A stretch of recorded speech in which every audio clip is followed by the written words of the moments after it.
Welcome back to my channel টেকিপিডিয়ার পক্ষ থেকে সবাইকে আবার স্বাগতম জানাচ্ছি। আজকের টিউটোরিয়ালে আমরা welcome back to my channel টেকিপিডিয়ার পক্ষ থেকে সবাইকে আবার স্বাগতম। সো আমরা কম্পিউটার সায়েন্সে বিভিন্ন ধরনের সমস্যা সমাধান করার জন্য আমরা প্রোগ্রাম করি, তাই তো? আমরা যে কোনো সমস্যাকে সমাধান করার জন্য বিভিন্ন ল্যাঙ্গুয়েজের মাধ্যমে আমরা প্রোগ্রাম করে থাকি, ঠিক আছে?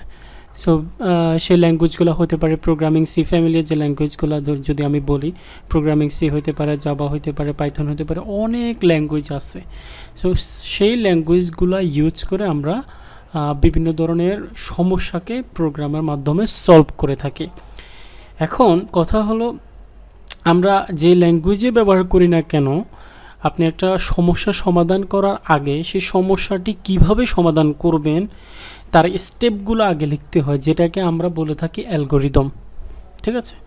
সো আপনি একটা সমস্যাকে কিভাবে সমাধান করবেন সেটা যদি একটা ফর্মাল ল্যাঙ্গুয়েজ, আপনি বাংলায়ও লিখতে পারেন, আপনি ইংলিশও লিখতে পারেন, যে কোনো ল্যাঙ্গুয়েজের মাধ্যমে, কিন্তু কোনো প্রোগ্রামিং ল্যাঙ্গুয়েজ না, ঠিক আছে? কোনো প্রোগ্রামিং ল্যাঙ্গুয়েজকে ফলো না করে জাস্ট একটা জেনারেল স্টেপের মাধ্যমে যে আমরা কোনটার পরে কোনটা লিখব, কোনটার পর কোন কাজটা করব, সেইটা যদি ধারাবাহিকভাবে স্টেপগুলো লিখি কোনো প্রোগ্রামিং ল্যাঙ্গুয়েজের মাধ্যমে সলভ করার আগে, সেটাকে আমরা কি বলি? অ্যালগরিদম বলে থাকি।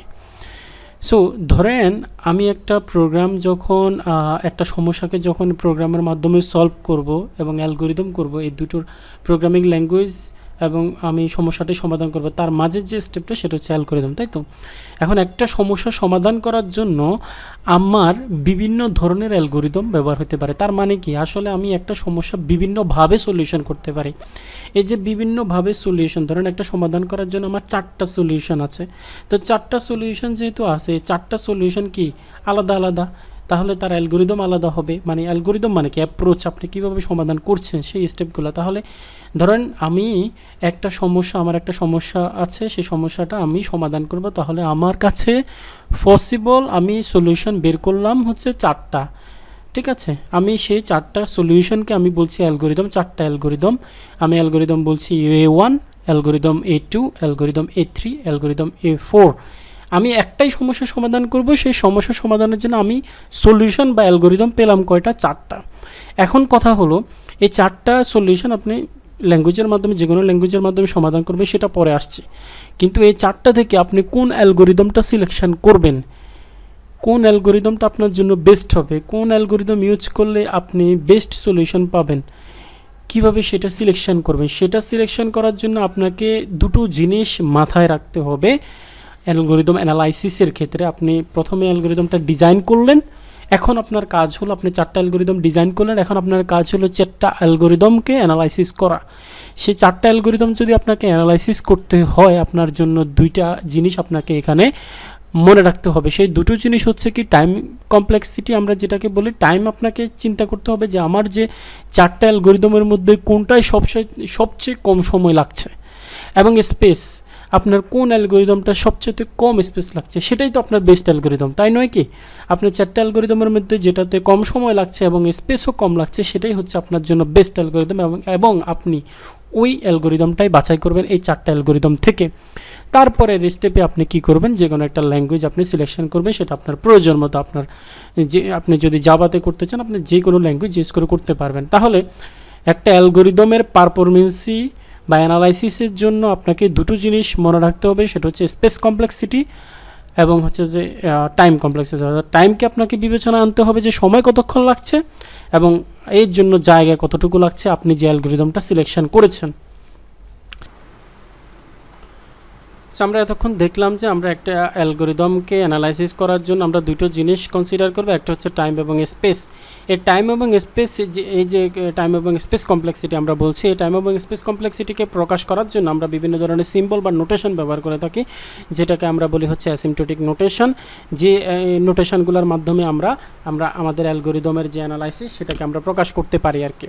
সো আমরা এখানে আমরা কম্পিউটার সায়েন্সে আমাদের যে প্রোগ্রাম আছে এবং অ্যালগরিদম করি, আমরা সেই অ্যালগরিদমের কমপ্লেক্সিটিকে প্রকাশ প্রকাশ করার জন্য আমরা 3 ধরনের অ্যাসিম্পটোটিক নোটেশন ব্যবহার করে থাকি। একটা হচ্ছে ভিগো নোটেশন, একটা হচ্ছে ওমেগা, আর একটা হচ্ছে থিটা নোটেশন। সো আমরা 3টা নোটেশন সম্পর্কে একটু বিস্তারিত আজকে এখানে জানবো।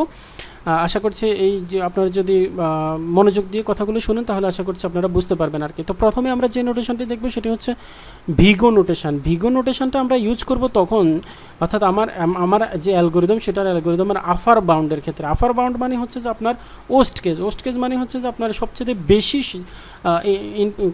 বেশি সময় যে ইনপুটের জন্য লাগছে, কোন ইনপুটের জন্য আপনার সবচেয়ে বেশি সময় লাগছে, সেটাই হচ্ছে আপনার ওস্ট কেস বা ভিগো নোটেশনের মাধ্যমে আমরা সেটা প্রকাশ করব। আর আরেকটা হচ্ছে কি আমার বেস্ট কেস হচ্ছে কোন ইনপুটের জন্য আপনার সবচেয়ে কমন সময় লাগছে, সেটা হচ্ছে আপনার বেস্ট কেস। আর অ্যাভারেজ তো অ্যাভারেজে দুইটার মাঝখানে যেটা সেটাই এটা। সো আমরা এই 3টা নোটেশন আমরা ব্যবহার করব। প্রথমে আমরা দেখছি হচ্ছে ভিগো নোটেশন। এটা কি বলছি আমি, যে ওস্ট কেস মানে সবচাইতে বেশি সময় লাগছে কোন ইনপুটের জন্য, সো সেটাকে আমাকে বের করতে হবে। ধরেন আমি যদি একটু গ্রাফিক্যালি আমি যদি একটু বলি যে ধরেন আমার একটা অ্যালগোরিদম আছে এবং ওই অ্যালগোরিদমের একটা ফাংশন আমরা যেটাকে বলছি এফ অফ এন। এই এফ অফ এন ফাংশনটা আমার যে ইনপুট, এই আমরা ইনপুটকে বলছি এন এবং সময়কে বলছি টি, এবং এই এন সংখ্যক ইনপুটের জন্য আমার এন এই যে ইনপুট বাড়ার সাথে সাথে আমার সময়টা যদি এই যে এই হারে যদি বাড়তে থাকে, এন সংখ্যক ইনপুটের জন্য আমার সময়টা যদি এই হারে বাড়তে থাকে, যেটাকে আমরা বলছি হচ্ছে এফ অফ এন, আমার যে অ্যালগোরিদম সেই অ্যালগোরিদমকে আমরা ফাংশনের মাধ্যমে প্রকাশ করছি, যেটাকে আমরা বলছি এফ অফ এন। এফ হচ্ছে আপনার ফাংশন, এনের একটি ফাংশন, এবং এন হচ্ছে আমার নাম্বার অফ ইনপুট।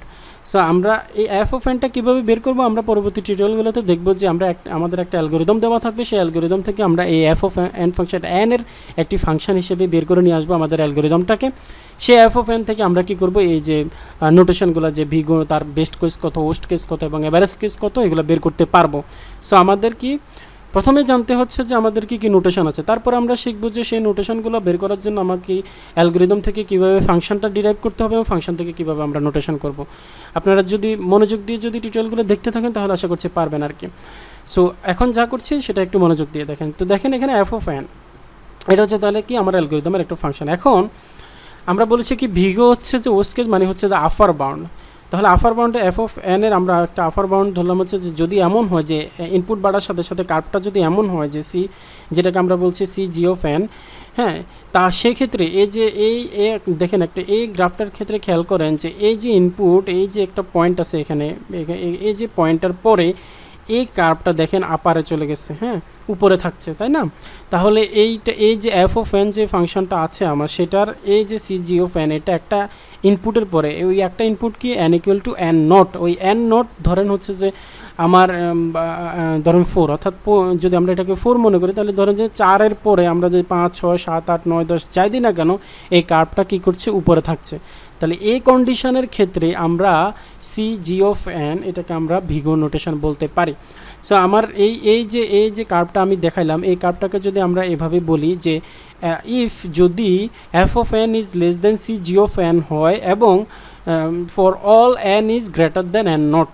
এই যে দেখেন আমরা এখানে বললাম যে এই কন্ডিশনটা কখন হচ্ছে, যখন আমার এই এন নট ইনপুটের পরেই কিন্তু এই কার্ভটা কিন্তু উপরে থাকছে, আর আমার এই উপরে যে কার্ভটা থাকছে সেইটা যদি আমি বের করতে পারি, সেটাই হচ্ছে আমার ভিগো নোটেশন বা আমার ওস্ট কেস বা আমার সবচেয়ে যে বেশি সময়টা লাগছে সেই সময়টা, ঠিক আছে? সো আমরা যে এটাকে বলি ইফ এফ অফ এন, এই F of N is less than C G of N, is less than, এই যে এফ অফ এন দেখেন নিচে আছে, তাহলে আমরা এটাকে এভাবে বলতে পারি F of N is less than C G of N for all. এইটা কিসের জন্য, এটা হচ্ছে যে N is greater than N naught, হ্যাঁ, এই যে আমার ইনপুট এটা অবশ্যই এন নট থেকে কি হইতে হবে, বড় হইতে হবে, ঠিক আছে? এই যে দেখেন এই পয়েন্টের পরে এই কার্ভটা উপরে আছে, তাহলে এবং সি এর মান হইতে হবে 0 থেকে, এই যে এখানে সি জি অফ এন আছে, এই সি এর মান হইতে হবে 0 থেকে বড়, এবং এখানে যে এন নটটা আছে সেটা অবশ্যই 1 থেকে বড় অথবা সমান হইতে হবে। যদি এই কন্ডিশনগুলো স্যাটিসফাই করে আপনার যে অ্যালগোরিদমটা আছে, সেই অ্যালগোরিদমটা যদি এই কন্ডিশনগুলো স্যাটিসফাই করে, সেক্ষেত্রে আমরা বলতে পারি যে F of N equal to big O G of N, F of N equal to big O G of N. তার মানে আমরা যদি আমার এফ অফ এন ফাংশনটা যদি জানি এবং ওই ফাংশনটা যদি আপনার এই কন্ডিশনগুলো স্যাটিসফাই করে, এটা যদি আমরা প্রুভ করতে পারি, তাহলে আমরা বলতে পারবো যে big O f of N equal to big O G of n. আমরা এভাবে কিন্তু যে ভিগো নোটেশনটা বের করতে পারি। সো আমরা একটা এক্সাম্পল যদি দেখি সেটা একটু ভালো করে ক্লিয়ার হবে। ধরেন আমার একটা ফাংশন হচ্ছে F of N equal two 3n+2 এটা হচ্ছে আমার একটা ফাংশন এফ অফ এন এর, অর্থাৎ আপনার যে অ্যালগোরিদমটা আছে, আপনি ধরেন আপনার একটা অ্যালগোরিদম আছে, সেই অ্যালগোরিদমের জন্য এই ফাংশনটা আপনি ডিরাইভ করে নিয়ে আসছেন যে F of N equal two 3n+2। কীভাবে এই ফাংশনটা নিয়ে আসবেন সেটা আমরা শিখব। আর যদি প্রশ্ন যদি আপনাদের বলা থাকে যে আপনার এই ফাংশনের জন্য আপনাকে কমপ্লেক্সিটি বের করতে হবে, তাহলে তো অনেক ভালো। আর যদি আপনার অ্যালগোরিদম দেওয়া থাকে, সেখান থেকে আপনাকে এই ফাংশনটা ডিরাইভ করে নিয়ে আসতে হবে, তারপরে স্টেপগুলো ফলো করতে হবে। সো আপনার ধরেন F of N equal two 3n+2 দেওয়া আছে, এবং আপনি এখন ধরছেন যে না, তাহলে G of N equal to আমি ধরলাম কি এন, ঠিক আছে। তাহলে G of N equal to যদি এন হয়, তাহলে আমরা F of N equal to big O G of N এটা কখন বলতে পারবো? Big O G of N equal to কত? G of N equal to যেহেতু এন, তার মানে ভিগো এন আমরা কখন বলতে পারবো? আমরা ধরছি যে g of N equal to n ধরে নিলাম। আপনি ইচ্ছা করলে এন স্কোয়ার ধরতে পারেন, লগ এন ধরতে পারেন, লগ এন ধরতে পারেন, এন কিউব ধরতে পারেন। আমি এন থেকে শুরু করলাম, টেস্ট করা শুরু করলাম যে এটার জন্য স্যাটিসফাই করে কিনা এই কন্ডিশনটা। সো আমি কখন বলতে পারবো যে F of N equal to big O G of n? আমরা কখন বলতে পারবো? যখন f of N is less than equal c G of n, ঠিক আছে। F of N equal to f of N is less than or equal c G of n. তাহলে f of N equal to আমরা এখানে জানি 3n+2, বসাইলাম 3n+2, আর less than equal যেটা আছে সেটা আর সি তো থাকছে, আর জি অফ এন ইকুয়াল টু আমরা কত ধরছি? এন, সেই এনটা বসাইলাম। তাহলে কন্ডিশনটা দাঁড়াচ্ছে 3n+2 less than or equal C N. এখন আমরা সি এর কোন মানের জন্য এই কন্ডিশনটা সত্য হয় সেটা আপনাকে বের করতে হবে। তো আমরা জানি যে সি এর মান আমরা কোথায় থেকে ধরবো? এখানে একটু খেয়াল করেন যে সি এর মান হচ্ছে 0 থেকে বড় হইতে হবে। তাহলে আমরা 1 থেকে টেস্ট করা শুরু করি। তাহলে সি এর মান যদি 1 দিই, তাহলে কন্ডিশনটা সত্য হয় না। সি এর মান যদি 2 দিই, কন্ডিশনটা সত্য হয় না। সি এর মান যদি 3 দিই, দেখেন 3 দিলে 3 × 3 9, প্লাস হচ্ছে 2 11 হয়, আর লেস দ্যান ইকুয়াল সি এর মান যদি আমরা কত 3n, ঠিক আছে। সো সরি, এখানে হচ্ছে যে 3n+2, আর এখানে হচ্ছে যে আমরা যদি 3 ধরি তাহলে 3n, তাহলে হচ্ছে যে দেখেন এখানে 2 বেশি আছে, তাই না? এখানেও 3n, এখানেও 3n, বাট এখানে 2 বেশি আছে, তাহলে কন্ডিশনটা স্যাটিসফাই করে না। তাহলে সি এর মান যদি 4 ধরি, তাহলে দেখেন 3n+4, আর এখানে হচ্ছে 4n, তার মানে হচ্ছে নিঃসন্দেহে এটা বেশি। হ্যাঁ, এটা বেশি, তাহার মানে হচ্ছে যে কন্ডিশনটা স্যাটিসফাই করে। তার মানে এখন যদি 5 ধরি তাহলে কন্ডিশন স্যাটিসফাই করে, 6 ধরলেও কন্ডিশন স্যাটিসফাই করে। তার মানে সি ইকুয়াল টু 4 থেকে বেশি যে কোনো মানের জন্য এই কন্ডিশনটা স্যাটিসফাই করে। তার মানে আমরা সি এর মানটা পেয়ে গেছি। কন্ডিশনটা 4 থেকে বড় যে কোনো ভ্যালুর জন্য কন্ডিশনটা স্যাটিসফাই করে। এখন দেখি যে সি এর মান আমি 4 বসাই, তাহলে কন্ডিশন ইকুয়েশনটা দ্বারা এমন 3n+2 লেস দ্যান এর ইকুয়াল 4n। তাহলে এখানে n এর কোন মানের জন্য? আমার আরেকটা কন্ডিশন আছে যে n0, তাহলে n0 এর কোন মানের জন্য কন্ডিশনটা স্যাটিসফাই করে? n0 এর হচ্ছে যে আমরা জানি যে n0 এর মান ধরতে হবে 1 থেকে বড় অথবা সমান। তাহলে 1 থেকে আমরা টেস্ট করি যে এটা হচ্ছে যদি n কে যদি আমরা 1 ধরি, তাহলে 3 কে 3 প্লাস 2 5, আর এটা হচ্ছে 4 একে 4, তার মানে এই কন্ডিশনটা স্যাটিসফাই করে না। আর যদি আমরা 2 ধরি, দেখেন 4 দুগুণা 8, 3 দুগুণা 6, 3 দুগুণা 6, 6 এলে 7 8, তার মানে হচ্ছে যে ইকুয়াল হচ্ছে, তাই না?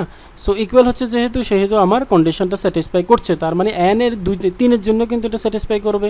n এর মান যদি 4 বসায় তাহলেও স্যাটিসফাই করবে।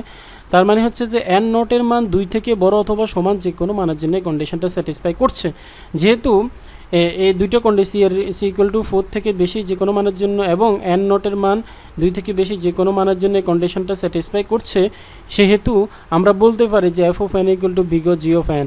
তার মানে হচ্ছে 3n+2 ইকুয়াল টু আমরা বলতে পারি যে big O G of n. G of n মানে কত? জি অফ এন মানে আমরা কত ধরছি? n ধরছি। তার মানে এই যে 3n+2 এই ফাংশনটার যে কমপ্লেক্সিটি, সেই কমপ্লেক্সিটি হচ্ছে ভিগো n, ঠিক আছে। ওকে, সো আপনি যেহেতু এই কন্ডিশনটা যেহেতু n এর জন্য স্যাটিসফাই করছে, যে তার মানে হচ্ছে যে এর উপরে যতগুলো আছে সেগুলোর জন্য স্যাটিসফাই করবে। তাহলে n এর জন্য স্যাটিসফাই করলে অবশ্যই n স্কোয়ারের জন্য, মানে n স্কোয়ার ভিতরে, হ্যাঁ, তাহলে n কিউবের জন্য করবে, n to the power n এর জন্য করবে, 2 টু দি পাওয়ার n এর জন্য করবে। অর্থাৎ আপনি যদি একটু সংখ্যিক আকারে চিন্তা করেন যে এই কন্ডিশনটা যদি ধরেন n ইকুয়াল টু 4 এর জন্য স্যাটিসফাই করে, তাহলে মানে নিচে থাকে, হ্যাঁ, n ইকুয়াল টু 4 মানে কত? এই যে ইকুয়েশনটা আছে, এটা যদি n মানেই হচ্ছে আপনার জি অফ এন মানে হচ্ছে এটা। সো এটা যদি n হয় এবং এটা যদি 3n+2 হয়, এবং এটা যদি n এর জন্য যদি এটা যদি নিচে থাকে, তাহলে n স্কোয়ারের জন্য নিচে থাকবে। মানে হচ্ছে যে এই যে জি অফ n এটা আপার বাউন্ড হচ্ছে, তাহলে n স্কোয়ারও আপার বাউন্ড হবে, n কিউবও আপার বাউন্ড হবে, n টু দি পাওয়ার nও আপার বাউন্ড হবে, 2 টু দি পাওয়ার nও আপার বাউন্ড, তাহলে সবগুলোর জন্যই কিন্তু স্যাটিসফাই করছে। তাহলে আপনার যে এই ফাংশনের যে কমপ্লেক্সিটি, সেটা ভিগো কমপ্লেক্সিটি কত হবে? তাহলে এটা হচ্ছে যে আপনাকে সবগুলোর জন্য স্যাটিসফাই করছে, ঠিক আছে, কিন্তু আপনাকে দেখতে হবে যে আপনার ক্লোজেস্ট কোনটা আছে। আমরা এটাকে বলা হয়েছে টাইটেস্ট বাউন্ড। হ্যাঁ, মানে এই যে আপনার ফাংশনটা, এই ফাংশনটার কাছাকাছি কোনটা আছে, কাছাকাছি হচ্ছে n, ঠিক আছে।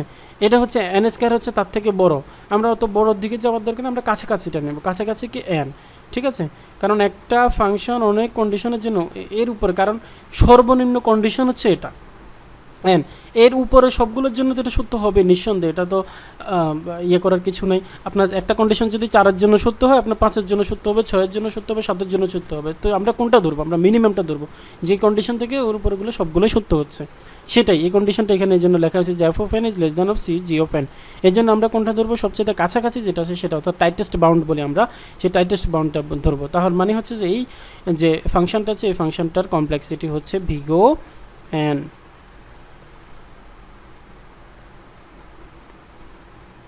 আমরা দেখলাম হচ্ছে আমার অ্যালগোরিদমের জন্য সবচেয়ে যে বেশি সময়টা লাগছে, অর্থাৎ আপার বাউন্ডটা কত সেটা আমরা বের করলাম। এখন আমরা লোয়ার বাউন্ডটা বের করব, যেটাকে আমরা জিএম সিন্থেটিক নোটেশনের মাধ্যমে এই লোয়ার বাউন্ডকে আমরা প্রকাশ করে থাকি, সেটাকে আমরা বলি হচ্ছে ওমেগা। এটা হচ্ছে ওমেগা, এই নোটেশন, এই যে ওমেগা নোটেশনটা দেখতে পাচ্ছেন, এই নোটেশনের মাধ্যমে আমরা আমাদের অ্যালগোরিদমের যে বেস্ট কেস সেটাকে আমরা প্রকাশ করে থাকি আর কি। যে আমার যদি এরকম কার্ভ হয় আমার অ্যালগোরিদমের, যে আমার যে অ্যালগোরিদম, সেই অ্যালগোরিদমকে আমরা যদি f of n দ্বারা প্রকাশ করি, এবং এই যে আমার input of number of input হচ্ছে n, অর্থাৎ n ইনপুট বাড়ার সাথে সাথে আমার কার্ভটা যদি এমন হয়, যে f of n এর কার্ভটা যদি এমন হয়, এবং আমরা ধরছি যে তার লোয়ার বাউন্ড হচ্ছে, সর্বনিম্ন যে লোয়ার বাউন্ড সেটা হচ্ছে g of n বলছি আমরা যেটাকে, এটা হচ্ছে এই কার্ভটা একটা নির্দিষ্ট সংখ্যক ইনপুটের পরে, ইনপুট আমরা ধরছি n নট, এই ইনপুটের পরে আমার এই কার্ভটা, এই যে আমার f of n আছে সেটার লোয়ারে চলে যাচ্ছে, সেটা নিচে চলে যাচ্ছে। তাহলে এই কন্ডিশনটা যদি স্যাটিসফাই করে, তাহলে আমরা বলবো হচ্ছে যে আমার যে অ্যালগোরিদমটা সেটার লোয়ার বাউন্ড হচ্ছে g of n। আমরা g of n টা বের করব কোন কন্ডিশনের ক্ষেত্রে? এই কন্ডিশনটা যদি সত্য হয় তাহলে আমরা বলবো যে আমার f of n equal to omega g of n। কোন কন্ডিশন? যদি f of n is greater than or equal c g of n হয়। এই যে f of n টা আছে সেটা দেখেন উপরে যেহেতু আছে, তাহলে গ্রেটার এটা থেকে বড়, তাই না? অর্থাৎ এই যে f of n টা আছে, আমার কাজ হচ্ছে এই f of n যে ফাংশনটা আছে সেই এই ফাংশনটা কোনটা? আমার যে অ্যালগোরিদম সেটা। এখন আর g of n টা হচ্ছে আমি যেটাকে বলছি, যে ইনপুটের জন্য আমি বলছি যে এই ইনপুটের জন্য আমার এই অ্যালগোরিদমের জন্য কম সময় লাগবে, সবচাইতে কম সময় লাগবে, সেটাকে আমরা প্রকাশ করছি g of n এর মাধ্যমে। সো g of n যদি আমার f of n is greater than c g of n হয় ফর অল n, অবশ্যই এই n নট থেকে বড়, যে এই n নট হচ্ছে এই জায়গাটা, অর্থাৎ এই n নটের পরেই কিন্তু আপনার এই কার্ভটা কিন্তু সবসময় লোয়ারে চলে যাচ্ছে। অর্থাৎ n নটের মান যদি ধরেন 4 ধরেন, তাহলে 5, 6, 7, 8 যে মানে ধরেন না কেন, সেই মানের জন্য আপনার কার্ভটা সবসময় লোয়ারে থাকতেছে। তাহলে ওই সময়টাকে আমরা বলবো হচ্ছে কি আপনার সবচেয়ে যে বেস্ট কেস সেটা। সো এই কন্ডিশনের জন্য আপনাকে সি এর মান অবশ্যই 0 থেকে বড় হইতে হবে এবং n নটের মান অবশ্যই 1 থেকে বড় হইতে হবে। যদি এই কন্ডিশনটা যদি স্যাটিসফাই করে, তাহলে আমরা বলতে পারবো যে f of n equal to omega, অর্থাৎ তার বেস্ট কেস হবে g of n। সো আমরা যদি এটার ক্ষেত্রে যদি একটা এক্সাম্পল ধরি, যে আমার f of n equal to 3n plus 2, আমরা ধরে নিলাম যে g of n, আমরা ধরে নিলাম যে তার বেস্ট কেসের যে ফাংশন সেটাকে আমরা ধরে নিলাম যে g of n, এবং সেটাকে আমরা ধরতেছি n ধরতেছি। আপনি চাইলে log n ধরতে পারেন, log n ধরতে পারেন, n স্কয়ার ধরতে পারেন, প্রত্যেকটা জিনিস দিয়ে আপনাকে ইয়ে করতে হবে, হ্যাঁ, সর্বনিম্নটা আপনাকে খুঁজে বের করতে হবে। সো আমরা ধরে নিলাম হচ্ছে n। So f of n equal to omega g of n কখন হবে? যখন এই কন্ডিশনটা স্যাটিসফাই করে। কন্ডিশনটা কি? f of n is greater than or equal c g of n। তাহলে এটা হচ্ছে কি f of n মানে হচ্ছে 3n plus 2 greater than or equal C into G of N কত? এন। এই যে আমি যেটা ধরছি আর কি সেটা হচ্ছে এন। আপনি লগ এন ধরলে এখানে লগ এন লিখবেন, লগ এন ধরলে লগ এন লিখবেন। আপনাকে কন্ডিশনগুলো দেখতে হবে কন্ডিশনের জন্য স্যাটিসফাই করে কিনা। তাহলে 3n + 2 is greater than c of g হবে। তাহলে 3n + 2 greater than equal C এর মান যদি 1 হয় তাহলে এন হয়, তাই না? সো দেখি এখন কন্ডিশনটা সত্য কিনা। তাহলে 3n + 2 এখানে হচ্ছে এন, তার মানে নিঃসন্দেহেই এই সি এর 1 এর মানের জন্য এটা কন্ডিশনটা স্যাটিসফাই হচ্ছে।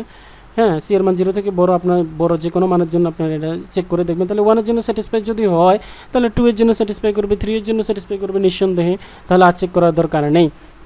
এখন আমরা দেখব যে এন নটের ক্ষেত্রে ঠিক ঠিক আছে কিনা, N not is greater than 1, তাহলে 1 থেকে বড় যে কোনো মান দিয়ে আমরা চেষ্টা করব যে 1 থেকে বড়। দেখেন এন এর মান যদি আমরা 1 বসাই, 3 কি 3 প্লাস 2 5 আর 1, তার মানে এটা এই কন্ডিশনটা এন এর 1 থেকে বড় যে কোনো মানের জন্য এই কন্ডিশনটা সত্য। তাহলে যেহেতু এই কন্ডিশনটা আমার যে কন্ডিশনটা ছিল ভিগো নোটেশনের ক্ষেত্রে যে কন্ডিশনটা ছিল, যেহেতু এই কন্ডিশনটা স্যাটিসফাই করতেছে, সেহেতু আমরা বলতে পারি যে F of N equal to big O G of N. এখানে জি অফ এনটা কী ধরছি আমরা, এন, তার মানে হচ্ছে যে ওমেগা এন। হ্যাঁ, তার মানে হচ্ছে যে এটার বেস্ট কেস হচ্ছে এন। সো এটা আমরা লিখতে পারি। ওকে, এই অ্যালগোরিদমটা যেহেতু আমরা বলছি যে F of N equal two omega G of N, অর্থাৎ জি অফ এন হচ্ছে এন, তাহলে আমরা F of N equal two বলতেছি ওমেগা এন। এর যে বেস্ট কেস কমপ্লেক্সিটি সেটা হচ্ছে ওমেগা এন। তাহলে এন থেকে এটা যেহেতু এন থেকে এন এর জন্য যদি এটা সত্য হয়, g of n n equal to যদি এন এর জন্য এটা যদি সত্য হয়, তাহলে এন এর নিচে যেগুলো আছে তা সেগুলোর জন্য এটা সত্য হবে। একটু কার্ভের দিকে খেয়াল করেন, ধরেন এই কার্ভে g of N equal to n, n এর মান ধরেন যে 4, তাহলে এটা এই 4 এর উপরে যদি এই কার্ভটা থাকে, এফ অফ এনটা যদি 4 থেকে 4 এর জন্য যদি কার্ভটা যদি উপরে থাকে, তাহলে 3 এর জন্য নিঃসন্দেহে উপরে থাকবে, 2 এর জন্য নিঃসন্দেহে উপরে থাকবে, 1 এর জন্য নিঃসন্দেহে উপরে থাকবে। আমরা যদি সাংখ্যিক আকারে যদি বলি, উদাহরণ দেওয়ার চেষ্টা করি আর কি। সো তাহলে যদি 4 এর জন্য যদি কন্ডিশন সত্য হয়, তাহলে 3 এর জন্য সত্য হবে, 2 এর জন্য সত্য হবে, 1 এর জন্য সত্য হবে।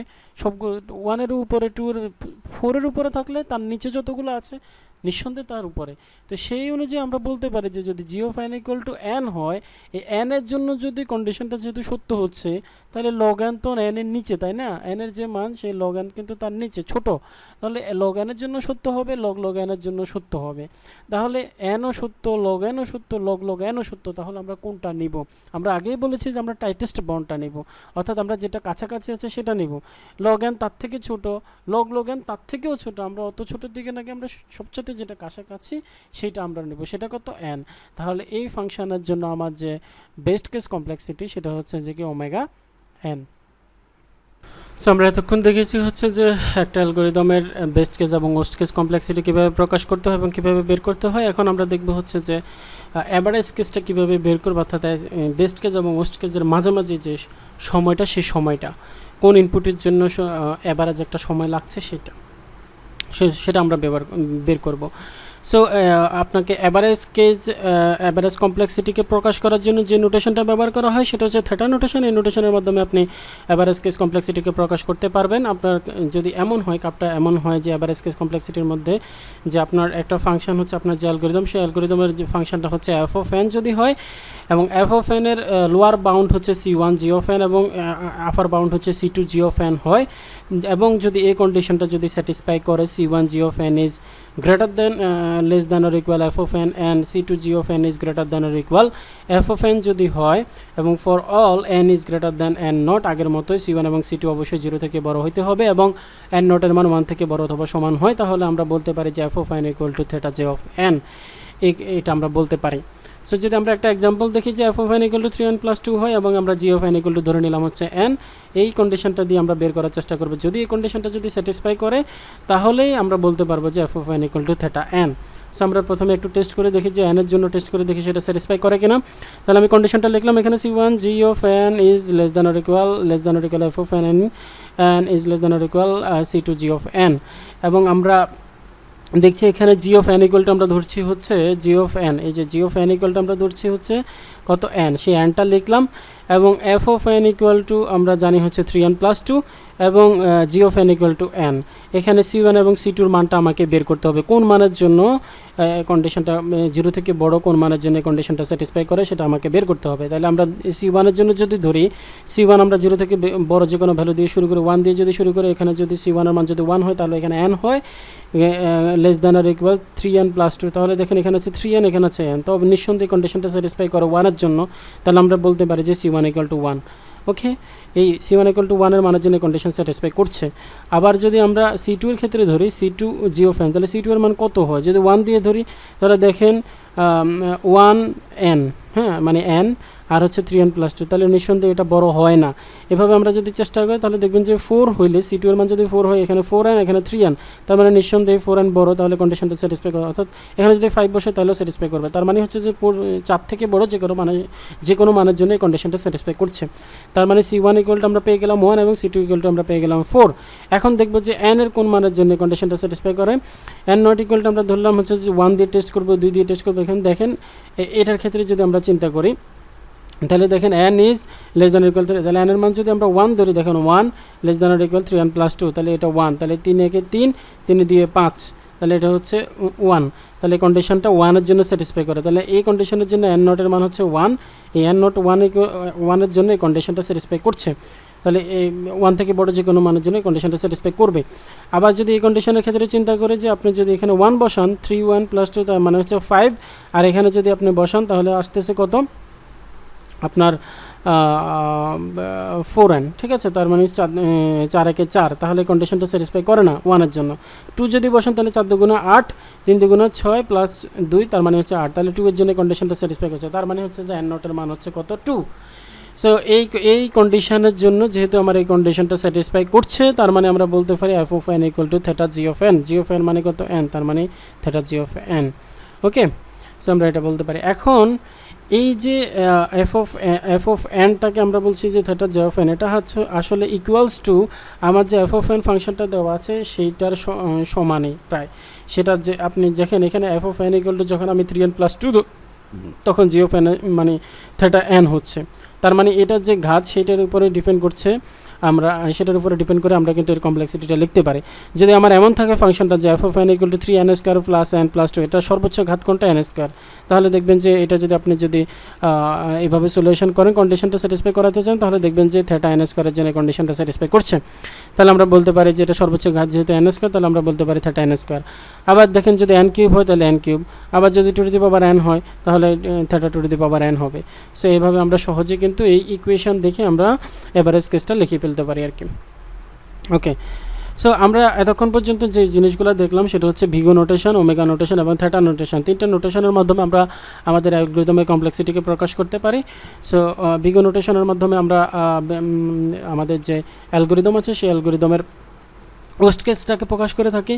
ওমেগা নোটেশনের মাধ্যমে আমি বেস্ট কেসটাকে প্রকাশ করে থাকি। বেস্ট কেস মানে হচ্ছে আমাদের সবচাইতে কম সময় যে অ্যালগরিদমে লাগছে সেটা হচ্ছে বেস্ট কেস, আর থিটা নোটেশনের মাধ্যমে দুইটার মাঝখানে যে সময়টা লাগছে সেটা। সো আমরা একটা যদি এক্সাম্পল বলার চেষ্টা করি যে ভিগো, ওমেগা এবং থিটার যদি একটা এক্সাম্পল বলে থাকি, ধরুন আমি এইরকম একটা অ্যারে আছে, এই অ্যারে থেকে আমাকে যে কোনো একটা এলিমেন্ট খুঁজে বের করতে হবে লিনিয়ার সার্চের মাধ্যমে। সো ধরেন আপনার লিনিয়ার সার্চের মাধ্যমে আপনাকে 1 খুঁজে বের করতে হবে। যদি 1 খুঁজে বের করতে হয় তাহলে দেখেন আপনার প্রথমেই আমি এটা পেয়ে যাচ্ছি, তাই না? তার মানে আমার কোনো কম্পেয়ারের প্রয়োজন হচ্ছে না, শুধুমাত্র একটা এলিমেন্ট যদি আমি কম্পেয়ার করি তাহলে আমি পেয়ে যাচ্ছি। তার মানে হচ্ছে যে আপনি অন্য যে এলিমেন্টগুলো আছে সেগুলো আপনার প্রয়োজনীয় হচ্ছে না। আবার যদি আপনাকে খুঁজে বের করতে হয় 9, তাহলে হচ্ছে যে আপনাকে সর্বশেষ এলিমেন্ট পর্যন্ত এইভাবে প্রত্যেকটা এলিমেন্ট খুঁজে সর্বশেষ এই এলিমেন্ট পর্যন্ত আসতে হবে। তার মানে এখানে যদি এলিমেন্ট যদি n সংখ্যক থাকে, n সংখ্যক এলিমেন্টকে আপনাকে ট্রাভার্স করতে হবে। ট্রাভার্স করে এসে আপনি কিন্তু এই 9টা পাচ্ছেন। আবার যদি আপনাকে যদি 2 অথবা 5 খুঁজে বের করতে হবে তাহলে আপনাকে মাঝখানে আসতে হবে। তাহলে আমরা সবচাইতে ভিগো n যদি আমরা লিখতে চাই, এটা হচ্ছে কি সবচাইতে বেশি সময় কোনটাতে লাগছে এই 9 এর জন্য। তার মানে n সংখ্যক, এই 9 মানে কি যে এখানে যতটা এলিমেন্ট আছে সবগুলো এলিমেন্ট আপনাকে ট্রাভার্স করতে হবে। তাহলে এখানে যদি n সংখ্যক এলিমেন্ট থাকে, n সংখ্যক এলিমেন্টকে আপনাকে ট্রাভার্স করতে হবে। তাহলে আমরা ভিগো n বলতে পারি যে আমার এটা হচ্ছে আমার কি কেস, আমার ওয়েস্ট কেস। আবার যদি আমরা প্রথম এলিমেন্টটা 1 যদি সার্চ করি, তাহলে প্রথমে যেহেতু পেয়ে যাচ্ছি তাহলে আমার একটা এলিমেন্টে ট্রাভার্স করা লাগতেছে, সেক্ষেত্রে আমরা বলতে পারি এই অ্যালগরিদমের ক্ষেত্রে আপনার বেস্ট কেস হচ্ছে ভিগো থিটা ওমেগা 1। এবং আপনার যদি 2 এবং 5 যদি আমরা চিন্তা করি তাহলে অর্ধেক সময় n/2, সেটাকে আমরা n/2 এইভাবে এইরকম যদি থাকে তাহলে আমরা এটাকে এইভাবে লিখতে পারি যে থিটা n। তার মানে হচ্ছে যে এই অ্যালগরিদমের ভিগো ওয়েস্ট কেস কমপ্লেক্সিটি হচ্ছে ভিগো n, আপনার বেস্ট কেস কমপ্লেক্সিটি হচ্ছে থিটা ওমেগা 1, আর এভারেজ কেস কমপ্লেক্সিটি হচ্ছে থিটা n। সো এই ছিল আজকের ভিডিও। আপনারা প্রথম থেকে ভিডিওটি অনেক মনোযোগ সহকারে দেখার জন্য আপনাদের সবাইকে অসংখ্য ধন্যবাদ। যদি কারো বুঝতে সমস্যা হয় সেক্ষেত্রে আমাকে ভিডিও কমেন্ট বক্সে জানাবেন। আশা করছি যদি কিছু না বুঝতে পারেন তাহলে আবার প্রথম থেকে দেখলে আশা করছি বুঝতে পারবেন। সো টেকোপিডিয়ার সঙ্গে থাকার জন্য সবাইকে অসংখ্য ধন্যবাদ।